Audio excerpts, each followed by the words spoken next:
71వ కీర్తన 14వ వచనం దగ్గర నుంచి 24వ వచనం వరకు ఉత్తర ప్రత్యుత్తరాలుగా చదువుకుందాం. కీర్తనల గ్రంథం 71వ కీర్తన. గడిచిన వారం 71వ కీర్తన 1వ వచనం దగ్గర నుంచి 13వ వచనం వరకు మనం ధ్యానించుకున్నాం. మిగిలిన భాగం 14వ వచనం దగ్గర నుంచి 24వ వచనం వరకు వచనం వెంబడి వచనం మనం చదువుకున్నాం. నేను ఎల్లప్పుడూ నిరీక్షింతును, నేను మరి ఎక్కువగా నిన్ను కీర్తింతును.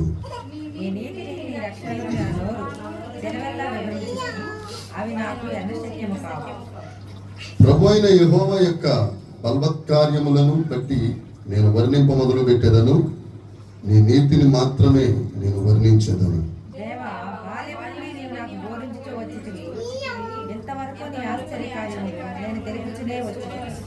దేవా, వచ్చు తరమునకు నీ బాహుబలమును గూర్చియు పుట్టబోవు వారికి అందరికి నీ శౌర్యమును గూర్చియు నేను తెలియజెప్పునట్లు తల నెరసి వృద్ధుడైండు వరకు నన్ను విడువకుము.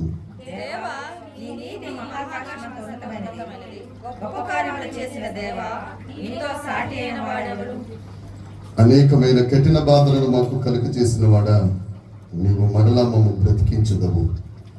భూమి యొక్క అగాధ స్థలములలో నుండి నీవు మరలా మమ్ము లేవనెత్తదవు.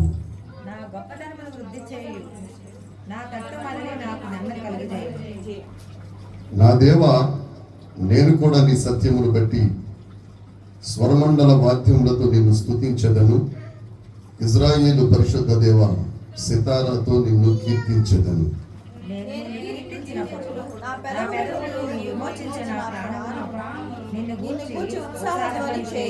24వ వచనం అందరం కలిసి చదువుకుందాం. నాకు కీడు చేయొచ్చు వారు సిగ్గుపడి ఉన్నారు, వారు అవమానము పొంది ఉన్నారు కదా. నా నాలుక దినమెల్లా నీ నీతిని వర్ణించు. దేవుడి వాక్యమును మనందరి వెతికి దీవించి ఆశీర్వదించి ఫలభరితము చేయనుగాక. హల్లెలూయా. చెప్తామండి గట్టిగా, హల్లెలూయా, హల్లెలూయా, హల్లెలూయా. దేవునికి స్తోత్రం. యేసయ్యకే మహిమ, యేసయ్యకే మహిమ. ఈ 71వ కీర్తన, కూర్చున్నాం అందరు కూర్చున్నాం.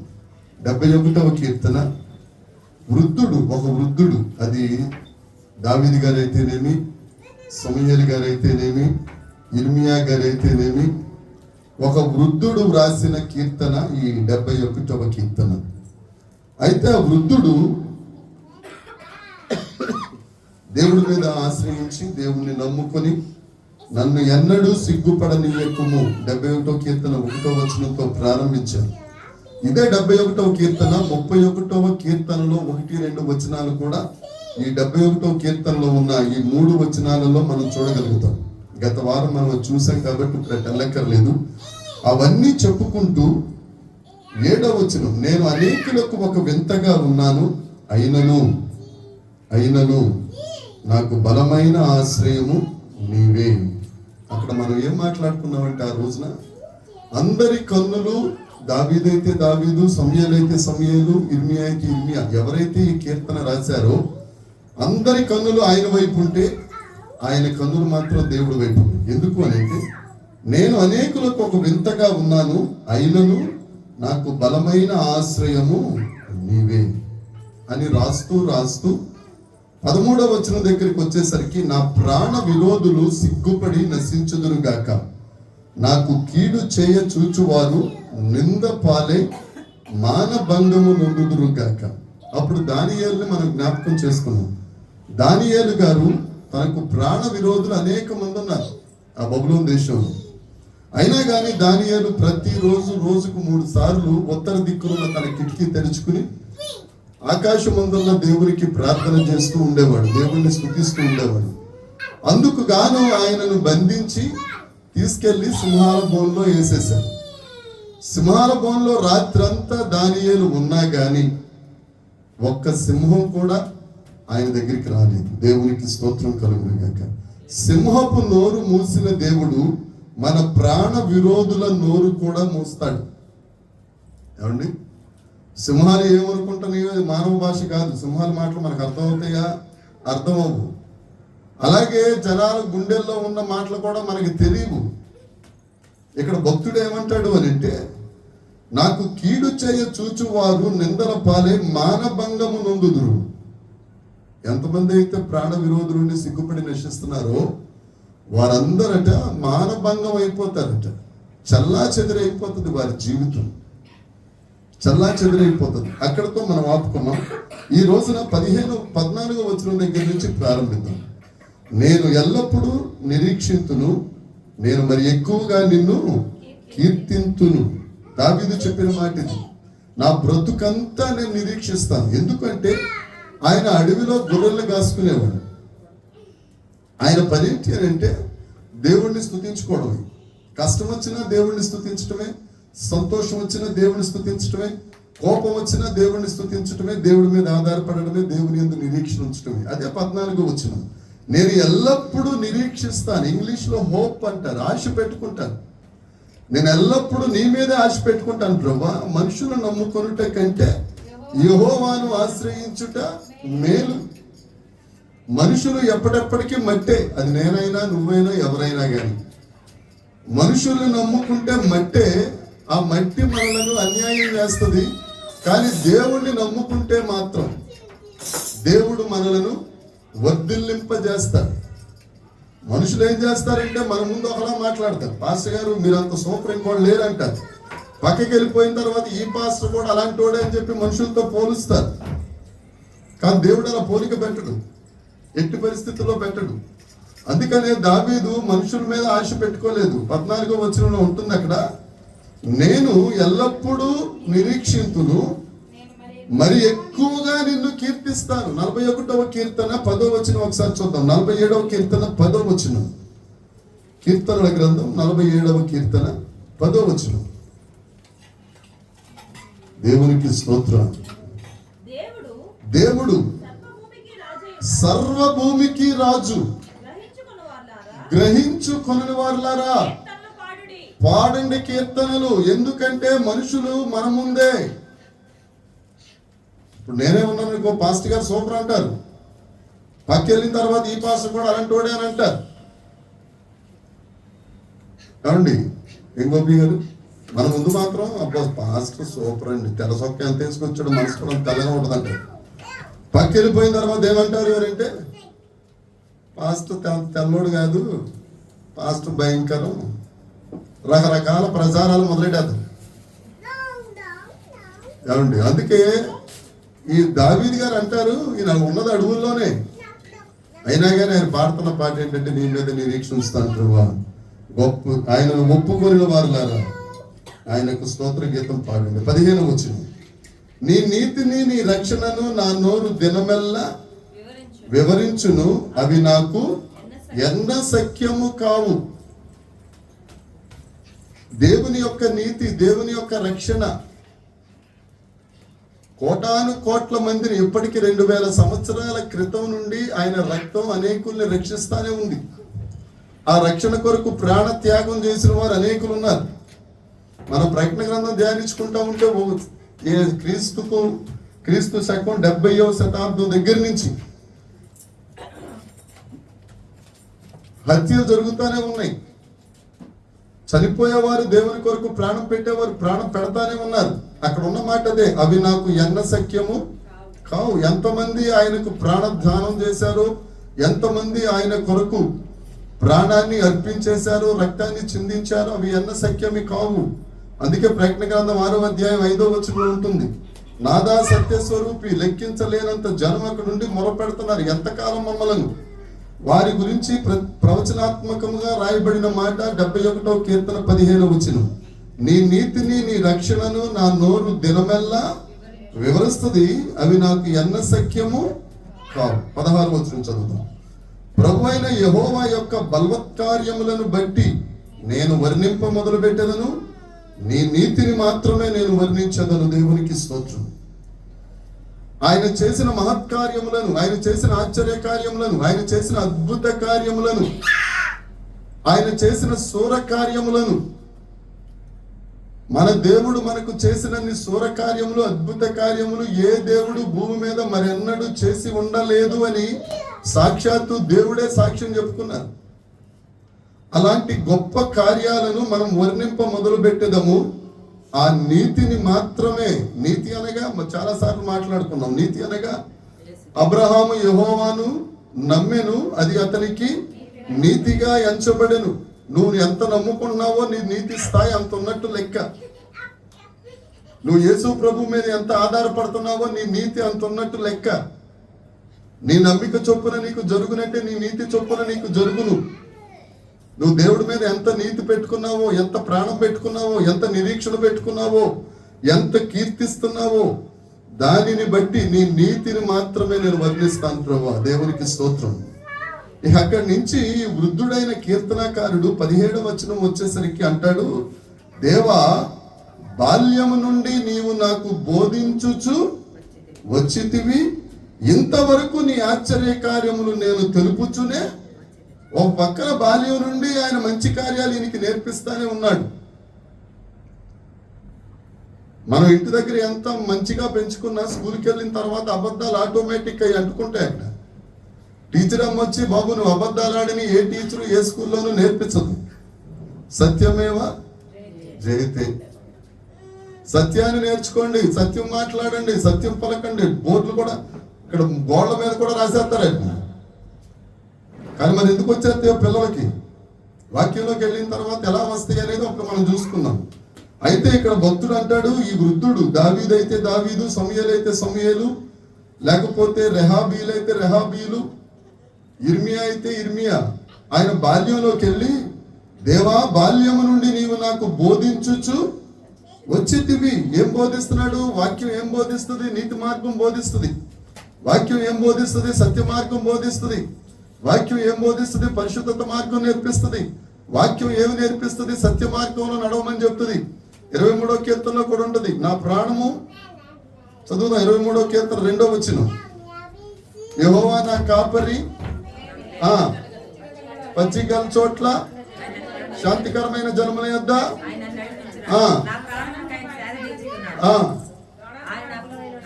ఏమండి మధ్యలో వదిలేశారు ఒకటి, నీతి మార్గములలో నన్ను నడిపించుచున్నాడు. నీతి మార్గం మనకు బోధిస్తాడు చిన్న బాల్యము నుంచి.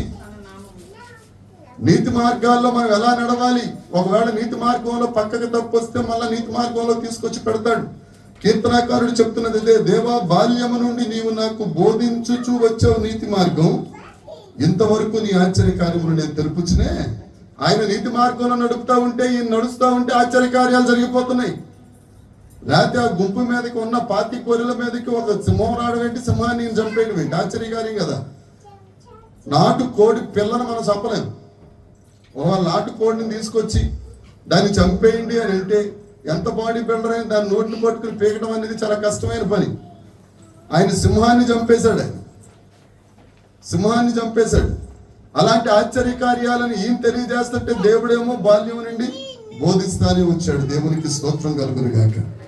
హల్లెలూయా. 18వ వచనం, దేవా వచ్చు తరుమునకు నీ బాహుబలమును గూర్చియు, పుట్టబోవు వారందరికీ నీ శౌర్యమును గూర్చియు నేను తెలియజెప్పున్నట్లు తెల నెరసి వృద్ధుడినై ఉండు వరకు నన్ను విడిచిపెట్టొద్దు ప్రభు. ఎంత ఆశ అండి, ఎంత ఆశ. ఇప్పుడు ఒంట్లో ఓపుకున్నప్పుడు కూడా యేసుక్రీస్తు ప్రభు దేవుడని ఎవరు చెప్పడానికి కూడా ఇష్టపడరు. అందుకే చాలా సార్లు ఏమనుకుంటున్నామంటే, ఎవడైనా ఇది హల్లెలూయా బ్యాచ్ రానంటే, ఆ బాబు నీకు మంచి పేరు వచ్చేసిందిరా సంతోషించు అనే స్థాయికి వచ్చామ్మా. ఇదివరకు అమ్మగారుల కాన్వెంట్ అనేవారు, సిస్టర్స్ కాన్వెంట్, అమ్మగారుల కాన్వెంట్. ఆ స్కూల్లోకి వెళ్తే బైబిల్ పంచేవారు, ఆ స్కూల్లోకి వెళ్తే బ్యాడ్జెస్ పంచేవారు, జీసస్ సేవ్స్ అని. మరి మీరు ఎంతమంది తగిలించుకున్నారో నాకు తెలియదు కానీ జీసస్ సేవ్స్ అని.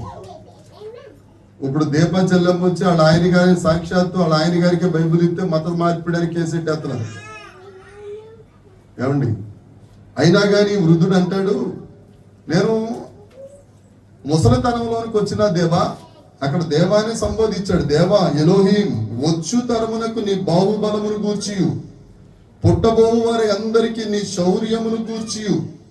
ఈయనేమో ముసలాయన, యవ్వనులకు తెలియజేయాలి, పుట్టబోయే పసికందులకు కూడా నీ గొప్పతనం, నీ శౌర్యం, యుద్ధశూరుడు యెహోవా అని తెలియచేయాలి. మా పక్షమున యుద్ధాలు చేసిన దేవుడు ఆయనే, సైన్యములకు అధిపతి అయిన దేవుడు ఆయనే అని మేము తెలియచేయాలి ప్రభువా అనే ఆశ కలిగిన వాడు ఎవరు? ఈ వృద్ధుడు. ఎవరైతే అది, ఎందుకంటే 71వ కీర్తన ఎవరు రాశారనేది ఒక నిర్దిష్టమైన ఐడియా లేదు కనుక, ఒకవేళ వృద్ధుడైన దావీదు రాసి ఉండొచ్చు, వృద్ధుడైన సమూయేలు రాసి ఉండొచ్చు, వృద్ధుడైన ఇర్మియా రాసి ఉండొచ్చు, లేదంటే వృద్ధుడైన రెహాబీలు రాసి ఉండొచ్చు. ఎవరు రాసినా కానీ వారందరూ అంటారు, నేను వచ్చు తరానికి నీ యొక్క సాక్ష్యం తెలియచేయాలి.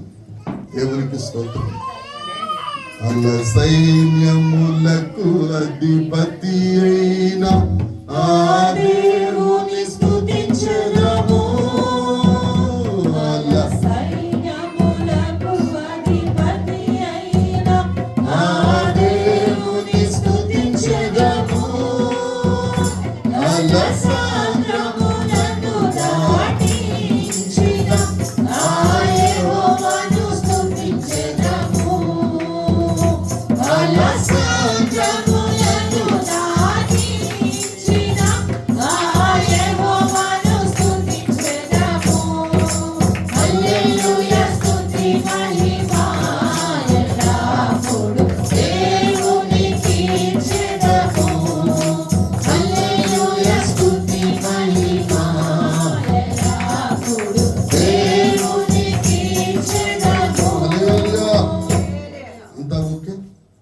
చదువుకున్నారు అందరూ?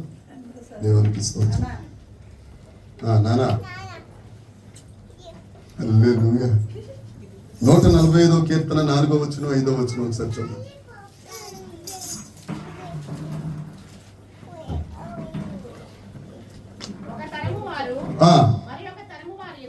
ఒక తరము వారు మరి ఒక తరము వారి ఎదుట, అంటే ఒక తరము వారు మరొక తరము వారి ఎదుట ఏం చెయ్యాలి? క్రియలను కొనియాడాలి. నీ పరాక్రమ క్రియలను తెలియజేసేదురు.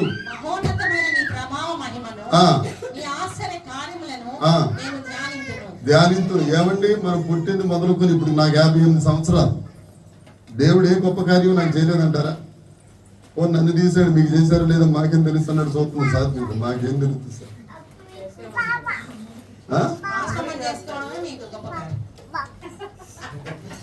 మీ డైరెక్షన్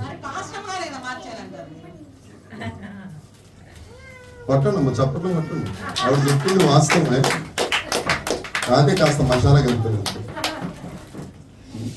మళ్ళీ ఏమన్నా సెటైర్లు మానేశారంటే మీరు మానేశారు అన్నట్టే మాట్లాడుతుంది ఆవిడ. మన జీవితంలో, ప్రతి ఒక్కరి జీవితంలో దేవుడు పరాక్రమ కార్యాలు చేసే ఉంటారు, చేయకుండా ఎప్పుడు ఉండరు. అక్కడ దాకా ఎందుకు? కరోనా మొదటి వేవ్, రెండో వేవ్, ఈ 2 వేవుల్లో మనకి ఎన్నో కార్యాలు చేశాడు దేవుడు. ఆక్సిజన్ మిషన్లు కొనుక్కునే అవసరం మనకి ఎవరికి రాలేదు. వచ్చిందండి? రాలేదు. అదే పెద్ద అద్భుతం. ఆక్సిజన్ మిషన్లు దొరక్క రకరకాల ఇబ్బందులు పడ్డారు. అయినా కానీ మనం ఎప్పుడైనా సాక్ష్యాలు చెప్తున్నామా? బంగారమ్మ గారు ఇచ్చిన సపోర్ట్ కొట్టున్నామా? గట్టిగా కొట్టున్నామా? గట్టిగా కొట్టున్నామా? దేవునికి స్తోత్రం. బంగారాకి కుర్చీలో కూర్చో, కుర్చీల మీద కుర్చీలు వేశారు. ఏమండి, ఎప్పుడైనా నా దేవుడు నా జీవితంలో ఈ సాయం చేశాడండి. కరోనా వేవ్లో నన్ను కాపాడాడు, ప్రాణం పోవలసిన పరిస్థితిలో నన్ను బ్రతికించాడు అని ఎప్పుడన్నా సాక్ష్యం చెప్తున్నారా? ఏమండి, అదే కదా నేను చెప్పేది. అసలు ఎక్కువ మాట్లాడితే మన దేవాలయం పుట్టిందే కరోనాలు. అన్ని దేవాలయాలు కరోనాలు మూసేస్తే మన దేవాలయం కరోనాలు పుట్టింది. అంతేకాదు, ఏ శుక్రవారం ఏ ఆదివారం కరోనాలు సహితం. ఏమండి, ఇక్కడ కాదండి, హరినాథపురం. దేవునికి ఇస్తాం. ఆ సాక్ష్యం ఎప్పటికప్పుడు చెప్పుకుంటానే ఉంటాను నేను. అన్ని ప్రదేశాల్లో చర్చలు మూసేస్తే మన మాత్రం చక్కగా జరుగుతుండేది. హల్లెలూయా. ఏ ఒక్కరోజు ముయ్యలేదు, ఎంత వర్షం వచ్చినా ముయ్యలేదు. దేవునికి స్తోత్రం. దేవుడు చేస్తా ఉంటాడు గొప్ప కార్యాలు, మనం సాక్ష్యం చెప్తా ఉండాలి. అప్పుడు మన జీవితాలలో ఆశ్చర్య క్రియలు జరుగుతూ ఉంటాయి. ఇప్పుడు ఒక కత్తి కొనుక్కున్నాం, ఆ కత్తి వాడుతూ ఉంటే ఆ కత్తి పదును పెరుగుతుంది. ఆ కత్తి వాడకుండా అరిగిపోద్దని లోపల కొండోడు కొనుక్కుని కొండలో పెట్టి దాని మీద మూత పెట్టామనుకో, కత్తి ఏమైపోద్ది? తుప్పు పట్టేస్తుంది, రస్ట్ పట్టేస్తుంది. అలాగే మన సాక్ష్య జీవితం కూడా, మన విశ్వాస జీవితం కూడా. తరువాత 19వ వచనం చదువుదాం. దేవా, నీ నీతి మహాకాశమంత ఉన్నతమైనది. ఏంటంట? అమ్మా అందరూ చెప్పండి అమ్మా. ఏం కార్యాలు చేస్తాడినా?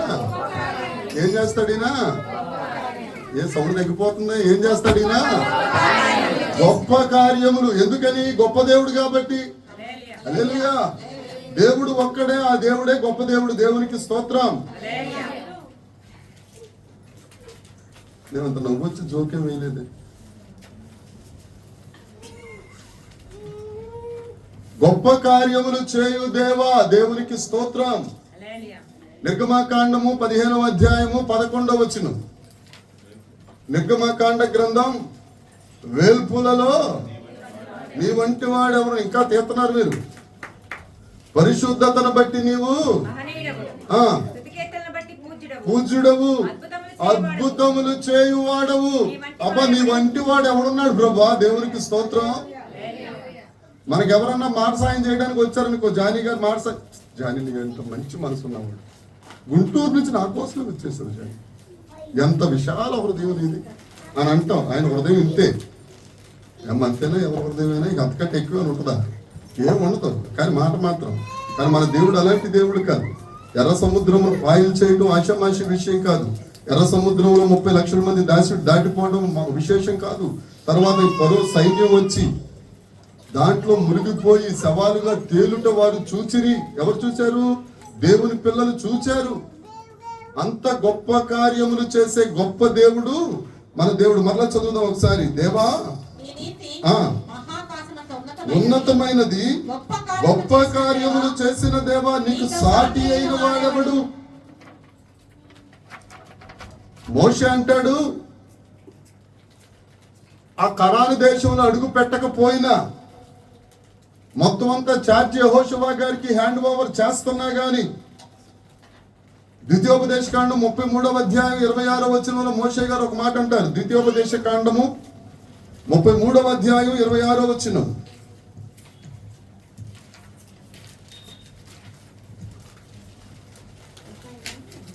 26 అండి. మీరమ్మ గారి అంటే కొత్త బైబుల్, అందరిది కొత్త బైబులే. యెషూరును దేవుని పోలిన వాడెవడు లేడు. ఆయన నీకు సహాయము చేయుటకు ఆకాశ వాహనుడై వస్తాడు. దేవునికి స్తోత్రం. ఆయనను పోలిన వాడెవడు లేడు. ఆయన పోలిన వాడెవడు లేడు. సువార్తల్లోనికి వచ్చేసరికి 4 సువార్తల్లో ఒక్కొక్క రూపంలో ఆయన రాశారు. కానీ ఆయనను పోల్చడం అనేది జరిగే పని కాదు. ఎందుకనగా దేవుడు వెలుగై ఉన్నాడు. వెలుగును ఏమని పోలుస్తాం? మన దేవుడు వెలుగైన దేవుడు. యోహాను సువార్త 1వ అధ్యాయం 1, 2, 3 వచనాలు చూసుకుంటే ఆ మాట ఉంటుంది. దేవుడు వెలుగై ఉన్నాడు. 1వ సమూయేలు గ్రంథం 2వ అధ్యాయం 2వ వచనం. అన్న పాలు విడిచిన తన కొడుకుని తీసుకుని ప్రత్యక్ష గుడారం దగ్గరికి, ఏలియా దగ్గరికి వెళ్ళి అక్కడ సమర్పిస్తూ చెప్పిన మాట. 1వ సమూయేలు గ్రంథం 2వ అధ్యాయం 2వ వచనం. యెహోవా వంటి పరిశుద్ధ దేవుడు ఎక్కడున్నాడు? మోషే పాట పాడుతూ మిరియాం కంచెలు కొడుతూ చెప్పిన మాట. నీకు సాటి అయిన వాడు ఎవడున్నాడు ప్రభా? మోషే అంత్య దినాల్లో చెప్పిన మాట. నీ వంటి వాడు ఎవడున్నాడు ప్రభా? హన్నా చెప్పిన మాట ఏమంటుందండి హన్నా? నీలాంటి పరిశుద్ధ దేవుడు ఒక్కడూ లేడు. ఇలా చెప్పుకుంటూ వెళ్ళిపోతే భక్తులందరూ యెహోవాను తండ్రి అయిన దేవుణ్ణి వర్ణించిన వర్ణన. అదే మనకు అవకాశం వస్తే మనం ఏమని వర్ణిస్తాం ఆ దేవుణ్ణి? రేపు రా ప్రభు అంటావా? లేకపోతే ఆలోచించుకుని చెప్తానులే అంటావా? లేకపోతే ఏదన్నా ఒక పేరు అనేది మన దేవుడికి పెట్టుకున్నామా? మనం అందరికీ పేరు పెట్టుకుంటాం. బుజ్జి అని, బజ్జి అని, గజ్జి అని రకరకాల పేర్లు పెడతాం. అనునిత్యము కంటి పాపలా కాపాడుతున్న దేవుడిని నువ్వు ప్రేమగా ఏమని పిలుచుకోగలుగుతున్నావు? కొంతమంది 3 భక్తుల్ని మీ ముందు పెట్టాను. ఇలా చెప్పుకుంటూ వెళ్ళిపోతే 2 రోజులు చెప్పొచ్చు. భక్తులు తమ దేవుడిని వర్ణించుకున్న వర్ణన. ఎక్కడుంది మన భక్తి? దేవుడు మనతోనే మాట్లాడుతున్నాడు. కీర్తనాకారుడు అంటాడు, నీ నీతి మహాకాశం అంతా ఉన్నతం, గొప్ప కార్యాలు చేసే దేవుడా. తర్వాత వచ్చిన చదువు 20 వచ్చిన అనేకమైన కఠిన బాధలు మాకు కలుగజేసిన వాడా, బ్రతికిస్తావా, బ్రతికిచ్చావా? ఏమండి, అనేకమైన కఠిన బాధలు. నువ్వు ఎంత బాధలు పడుతున్నావో అంత సన్నిహితం అవుతావని. ఓ భక్తుడు అంటాడు, అందరూ ఇటు వెళ్ళిపోతున్నారు అని అంటే ఒకటే కోరిక దేవునికి, నువ్వు ఆయన దగ్గరికి వెళ్ళిపోవాలి. బాధలు ఎక్కువ అవుతున్నాయి అంటే ఒకటే కోరిక దేవునికి, ఆయన పాదాల దగ్గర పడిపోవాలని. నీకంటూ ఆధారం లేకుండా, నీకంటూ ఆదాయం లేకుండా నీవు చిల్లి గవ్వలాగా అయిపోయావంటే ఒకటే కోరిక దేవునికి, ఆయనే సర్వ సంపదలు గనిపోవాలని. దాన్ని బట్టేది ఇక్కడ భక్తుడు అంటాడు, అనేకమైన మామూలు బాధలు కాదు, కఠిన బాధలకు కలుగజేసిన వాడు ఆయనే. మరలా బ్రతికిస్తావు, మరలా లెగుస్తాం, అందులో అనుమానం లేదు. ఇంతకు ముందే చెప్పుకున్నాం, దానియేలు సింహాల బోన్లోకి వెళ్ళిపోయాడు. అక్కడ ఇల్లు కట్టుకుని ఉన్నాడు ఆ సింహాల బోన్లో. చెప్పరేమండి, తెల్లారేసరికి బయటకు వచ్చాడు. ఆయన వేసిన 120 మంది ఏమైపోయారు, మరలా తిరిగి రాల. కఠినమైన బాధ ఆయనకి అది. షడ్రక్ మేషక్ అబేద్నెగోలకు ఆ మండు అగ్ని కఠినమైన బాధే. దేవుడు ఉన్నాడు అక్కడ. ఎర్ర సముద్రం కఠినమైన బాధే. ఎర్ర సముద్రంగా మారి, సముద్రం ఆరిన నేలగా మార్చేశాడు ఆయన, రహదారిగా. ఎర్ర సముద్రము నీ ఆజ్ఞ మేరకు మారిపోయింది రహదారిగా. ఇంచుమించు 3-4 తాడి చెట్ల లోతున్న ఆ అడుగు పైకి లెగిసి వచ్చేసిందంటే దేవునికి స్తోత్రం. ఒకనొక దినాన బెంగళూరులో దేవుడు ఇదే ఎర్ర సముద్రం గురించి 2 గంటలు మాట్లాడడానికి దేవుడు కృపించాడు. ఎలా ఏమైపోయినాయి, ఆ గోడలు ఏమైపోయినాయి, ఈ అడుగు నానిపోయింది, ఎలా ఆరిపోయింది అనేది 2 గంటలు దేవునికి స్తోత్రం కలుగును గాక. కఠినమైన బాధలు ఆయన ఇస్తాడు. అడవుల్లో దిక్కులేని పిచ్చుకలాగా ఎగిరాడు దావీదు గారు, అవునా కాదా? ఆఖరికి ఏమైపోయాడు, మహారాజు అయిపోయాడు. దేవునికి స్తోత్రం. ఆమేన్. అబ్రహాం మామూలు శ్రమలు పడలేదు. ఆఖరికి విశ్వాసులకు తండ్రి బ్రతికిస్తాడు, ఆయన బ్రతికిస్తాడు. అంతము వరకు సహించువాడు సహించాలంతే. పొద్దున్నే ఆయన నాకు హితపోలు చేస్తున్నాడు, సహించు తమ్ముడా. నాకంటే చాలా పెద్ద ఆయన, విజయవాడలో ఉంటాడు. ఆయన చాలా కాలం తర్వాత ఫోన్ చేశాడు, మరి ఎక్కడ సంపాదించాడు నాకు ఫోన్ అంటే. పాపం చాలా సెంటర్లకు తీసుకెళ్ళాడు నన్ను వాక్యం చెప్పించడానికి. ఇందిరాగాంధీ స్టేడియం దగ్గర ఉంటాడు పాస్టర్, పూర్తిగా ఉంటాడు ఆయన. మరి ఎందుకు కళ్ళకు వచ్చానంట, సహించుతాముడు, సహించు, దేవుని కృప నీ మీద ఉంది. దేవునికి స్తోత్రం. నీ మీద ఉంటే మేమెందుకు చెప్పాలంటే చెప్పండి అమ్మా. దేవునికి స్తోత్రం. తర్వాత చదువుదాం. భూమి యొక్క అగాధ స్థలములలో నుండి లేవనెత్తారా లేదండి. యేసు ప్రభువు మరణించి సమాధిలో పెట్టబడ్డాడు. 3వ దినమున ఎలా లేచాడు యేసు? నేను ఒకటి గమనించండి, మీరు కొద్దిగా శ్రద్ధగా ఆలకించండి. యేసు ప్రభువుగా పాతి పెట్టబడ్డారు. ఎలా లేచారు? ఎలా లేచారు? Very simple. చెప్పండి, పర్లేదు, సిగ్గుపడకుండా చెప్పండి. దీంట్లో దేవుడిగా అంటే అంతకుముందు ఆయన దేవుడు కాదన్న మీ ఉద్దేశం. క్రీస్తుగా లేపడ్డాడు. దేవునికి ఇస్తున్నాడు. యేసు దాంట్లో మీరు ఎక్కడెక్కడో ఎత్తుకెత్తుకుంటున్నారు. వాక్యంలోకి వెళ్ళిన తర్వాత దీని గురించి ఈ దినాన్ని దేవుడు మనతో మాట్లాడబోతున్నారు. దేవునికి స్తోత్రం. What is Yesu, what is క్రీస్తు? క్రీస్తు జనం. ఆమేన్. ఆయన పునరుద్ధానుడిగా లేచాడు. తర్వాత 21వ వచనం,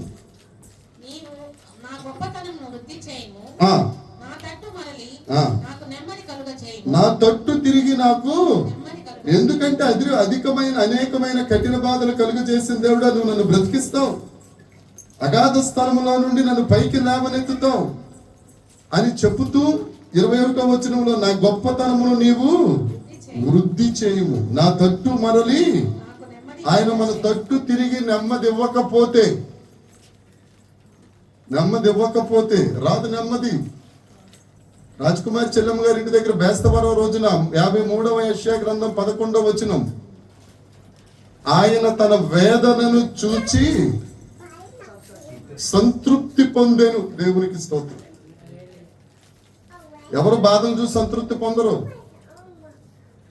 ఆయనను కష్టపెట్టుట దేవునికి అభిష్టమాయను. ఆయనను నలగగొట్టుట తండ్రి అయిన దేవునికి ఏమైందట? ఇష్టమైంది. అందుకని ఆయన కష్టపడ్డాడు. దేవుడు మరలా ఆయన వైపు తిరిగితేనే ఆయనకు నెమ్మది. దేవుడు మన వైపు తిరిగితేనే మనకు నెమ్మది. ఆయన ముఖం చాటేసుకుంటే 104వ కీర్తన చేపల కలత చెందుతాయట. మనం ఏమవుతాం?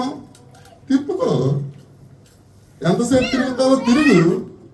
మళ్ళీ నువ్వు ప్రేమ కలిగినోడుగా నువ్వే మళ్ళీ నా ఏం తిరుగుతావులే, తిరుగు, నీ ఇష్టం. నేను మాత్రం ఇలాగే కలత గెలత మనకు కుదరదు.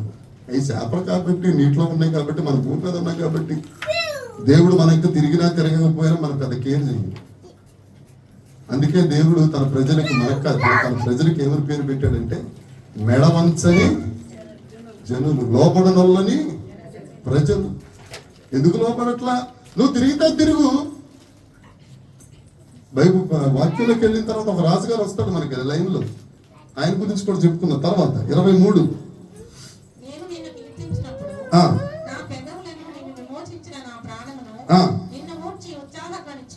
22వ వచనం మనం చదివామండి.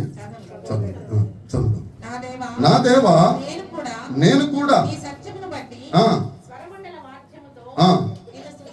నిన్ను స్తుతించదను, ఇజ్రాయేలు పరిశుద్ధ దేవ. ఏ దేవంట? ఇజ్రాయేల్. రాసుకుంటే రాసుకోండి. యెషయా గ్రంథంలో 30 సార్లు ఉంటుంది ఆ మాట.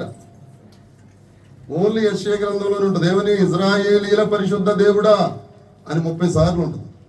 కీర్తనలో 3 సార్లు ఉంటుంది. మొత్తం బైబిల్ అంతటా 33 సార్లు ఉంటుంది. ఇశ్రాయేలీల పరిశుద్ధ దేవుడా, పరిశుద్ధ దేవుడా. చూడండి ఎన్ని మాటలు వస్తున్నాయి కీర్తనలు. మన దేవుడు కూడా మన గురించి మొన్న శుక్రవారం కూడా చెప్పుకున్నాం. అబ్రహాం, ఇస్సాకు, యాకోబులు వారి దేవుడిని చెప్పుకొనుటకు నేను సిగ్గుపడి. అందుకని నేను ఇశ్రాయేలీల పరిశుద్ధ దేవుడు అయ్యాడు. దేవునికి స్తోత్రం కలుగును కాక. వివరించట్లేదండి, వివరంలోకి వెళ్తే చాలా టైం పడుతుంది కాబట్టి 23వ వచనం, నేను నిన్ను కీర్తించినప్పుడు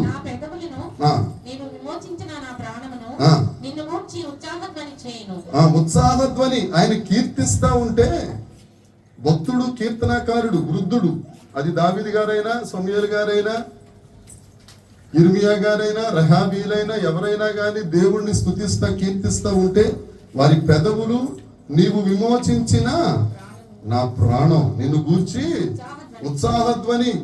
దేవుని చేత నువ్వు రక్షించబడితే, నీటి మూలముగా ఆత్మ మూలముగా బాప్తిజమము తీసుకుంటే, మరొకసారి యోహాను సువార్త 3వ అధ్యాయంలో ఆయన వస్తాడు. ఆయన గారి పేరు నికోదేము. ఆ నికోదేము అడుగుతాడు, ఏంటి మరలా నేను తల్లి గర్భంలోకి వెళ్ళి జన్మించాలా అంటే యేసుక్రీస్తు ప్రభు చెప్తారు, ఒకడు నీటి మూలముగాను ఆత్మ మూలముగా. నీటి మూలముగా జన్మించిన వారు చాలా మంది ఉంటారు, ఆత్మ మూలముగా జన్మించిన వారు చాలా తక్కువ. ఆత్మ మూలముగా జన్మిస్తే ఒక సూచన, నీ బ్రతుకు అరణ్య రోదన అయిపోతుంది. నీ బ్రతుకు అరణ్య రోదన అవ్వట్లేదు అని అంటే నీకు ఆత్మ మూలంగా జన్మించినట్టు సూచన లేదు. ఎంత అరణ్య రోదనగా మారుతుందో తర్వాత ఆనంద లోకాల్లోకి వెళ్ళిపోయే పరిస్థితిలో దేవుడు తీసుకెళ్తాడు. ఎప్పుడంటే నువ్వు ఆత్మ చేత జన్మించబడితే. ఇక్కడ ఈయన అంటాడు, నా ప్రాణము నా పెదవులు నిన్ను కీర్తిస్తున్నాయి. ఎవరైతే నీటి మూలముగా ఆత్మ మూలముగా జన్మిస్తారో వారు జనాలున్నప్పుడు దేవుణ్ణి స్తుతించడం కాదు, లేనప్పుడు కూడా ఆత్మలో ఆనందిస్తారు, దేవుని సన్నిధిని అనుభవిస్తూ. దేవునికి స్తోత్రం కలుగును గాక. హల్లెలూయా. కొంచెం గట్టిగా టిఫిన్ చేయని వాళ్ళందరూ గట్టిగా హల్లెలూయా. ఏం లేదమ్మా, వచ్చేటప్పుడు ఉప్మా తినేసి వచ్చాయి. తర్వాత ఆఖరి వచ్చిన, నాకు కీడు చేయ చూచువారు అంతేక సిగ్గుంటది. తర్వాత కానీ మనమేం చేస్తుంటాం? ఆఖరి వచ్చిన, కాగా దినమెల్లా నీ నీతిని వర్ణించుదును. వాళ్ళు సిగ్గుపడ్డం వాళ్ళ పని, అవమానపడ్డం వాళ్ళ పని, మన పని ఏంటి? దినమెల్లా రోజంతా దేవుణ్ణి స్తుతించుట. దేవునికి స్తోత్రం కలుగునుగా. మన శత్రువులు అవమానం పొందాలన్నా, సిగ్గుపడాలన్నా, మళ్ళీ ఇంకోటి నేను స్తుతిస్తాను, మళ్ళీ కట్టెను తీసి వాళ్ళు అవమానపడుతున్నారా లేదా, సిగ్గుపడుతున్నారా లేదంటే ముందు అవమానం నీ దగ్గరికి వచ్చాను. పాస్టర్ బల్లి చెప్పాడు, వాళ్ళు అవమానం పొందాలి, ఇక నుంచి నేను ఇంట్లోకి 4 కంజర్లు 2 డ్రమ్ములు ఇంకోటి బయటకెళ్ళిపోయి కొట్టేసి దేవుణ్ణి స్తుతించుడి అని చూసే వరకు నీకు వచ్చేస్తుంటది బాధ. అది కాదు, దేవుడు ఆత్మ కనుక ఆరాధించాలి. వాళ్ళ సంగతి దేవుడు చూసుకుంటాడు, నీకెందుకు? ఇప్పుడు దానియేలు గారు వెళ్ళి సింహాలు వచ్చేసినాయా, నేను ఆరాధిస్తాను, ఈ సింహాలు చచ్చిపోవాలనుకుని ఆరాధించాలని గోడు వచ్చి పట్టుకెళ్ళిపోద్దాం, ఓ చెయ్యి ఒకటి. ఆ పని చేయలేదు ఆయన. అవి ఏమన్నామని సింహాలు అనుకున్నా, ఈయనేమో దేవుడు అని చూస్తా ఉన్నాడు. సింహాలన్నీ ఈయనకు చూస్తున్నాయి, ఈయన మాత్రం చూస్తున్నాడు. వాడి సంగతి దేవుడు చూసుకుంటాడు. మనం కూడా అంతే. ఇంకా ఒక్కోసారి తట్టుకోలేని పరిస్థితి వచ్చేస్తుంటది. భక్తులకు వచ్చింది, ఆహా గువ్వలే నాకు రెక్కలు ఉన్నాయడలా ఎగిరిపోతాను. ఎక్కడికి ఎగిరిపోతాను, ఇక్కడే ఉండంటాడు దేవుడు. రెక్కలు గట్రా కట్ చేసేసి అక్కడే ఉంటాడు. అలాంటప్పుడు కూడా దినమెల్లా యెహోవాను మనం స్తుతిద్దాం, కీర్తిద్దాం, సన్నతిద్దాం. దేవునికి స్తోత్రం కలుగును గాక. ఇది మన దేవుడిని ఆరాధించుకునే సమయం కనుక అందరూ నిలబడదాం, దేవుడిని ఆరాధిద్దాం, దేవుడిని మహిమ పరుద్దాం, దేవుడిని కొనియాడుదాం. ఆ దేవుడు మన మధ్యన సంచరించులాగునా